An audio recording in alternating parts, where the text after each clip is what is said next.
The repercussions of judging the self. Judgment, when turned inward, is one of the most insidious burdens we place upon ourselves. Self-judgment stems from a flawed perception of our worth and identity, often influenced by external expectations, societal norms, and even religious teachings. It manifests as guilt, shame, and self-condemnation, creating a cycle of mental and spiritual bondage that is difficult to break.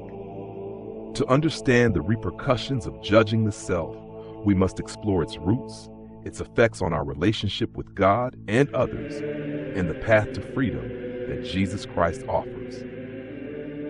The tendency to judge ourselves is deeply ingrained in human nature. From childhood, we learn to assess our actions based on feedback from parents, teachers, and peers.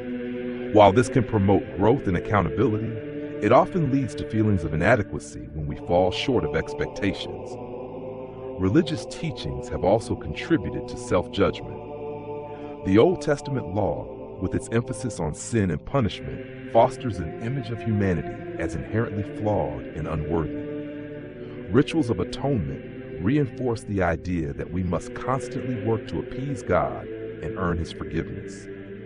This mindset carries over into our self-perception. We begin to see ourselves as unworthy of love, constantly striving for perfection, yet feeling perpetually inadequate. Self-judgment impacts every aspect of our lives. When we judge ourselves harshly, we project this judgment onto God, believing He sees us as we see ourselves. This creates a barrier between us and the divine, preventing us from fully experiencing His love and grace. For God did not send His Son into the world to condemn the world, but to save the world through Him. John 3:17. Jesus came to reveal a God who is not a harsh judge, but a loving Father. Yet self-judgment blinds us to this truth, keeping us trapped in fear and shame. Self-judgment often spills over into how we treat others. When we are harsh with ourselves, we tend to judge others just as harshly. This creates a cycle of criticism and alienation, damaging relationships and fostering division. Do not judge, or you too will be judged.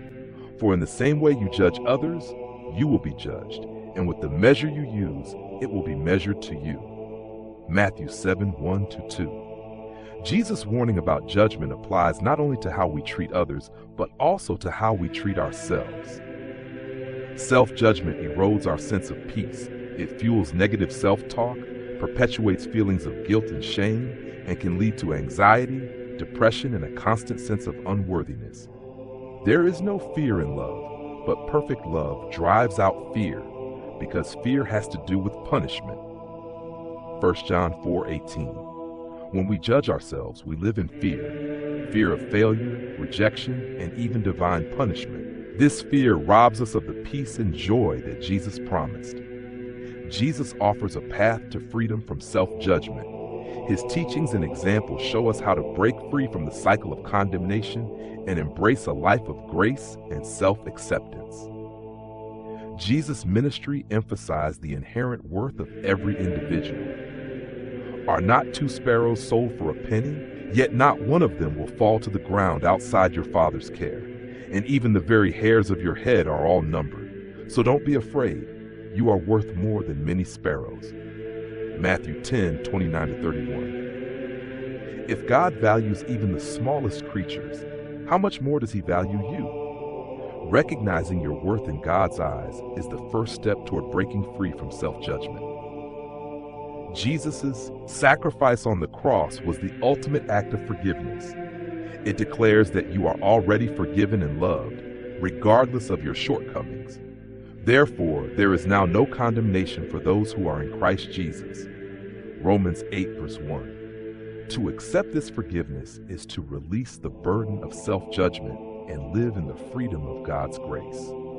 Jesus' command to love your neighbor as yourself implies that self-love and self-compassion are not only permissible but necessary. Love your neighbor as yourself. Mark 12:31. Self-compassion involves treating yourself with the same kindness and understanding you would offer to a friend. It means acknowledging your mistakes without allowing them to define you. To be freed from self-judgment, we must replace it with grace. This requires a shift in perspective. The law condemns, but grace liberates. For sin shall no longer be your master, because you are not under the law, but under grace. Romans 6:14. Living under grace means embracing your identity as a child of God, forgiven and loved. Fear of judgment often drives self-condemnation, but perfect love, as revealed in Jesus, casts out fear. God is love. Whoever lives in love lives in God and God in them. 1 John 4:16. When you live in the awareness of God's love, there is no room for fear or judgment. Self-judgment is a heavy burden, but it is not one you are meant to carry. Jesus calls you to lay down this burden and embrace the freedom of His grace. Come to me, all you who are weary and burdened, and I will give you rest. Matthew 11:28. To be freed from self-judgment is to see yourself through God's eyes as a beloved, forgiven, and cherished child. It is to live in the light of His love, free from fear and condemnation.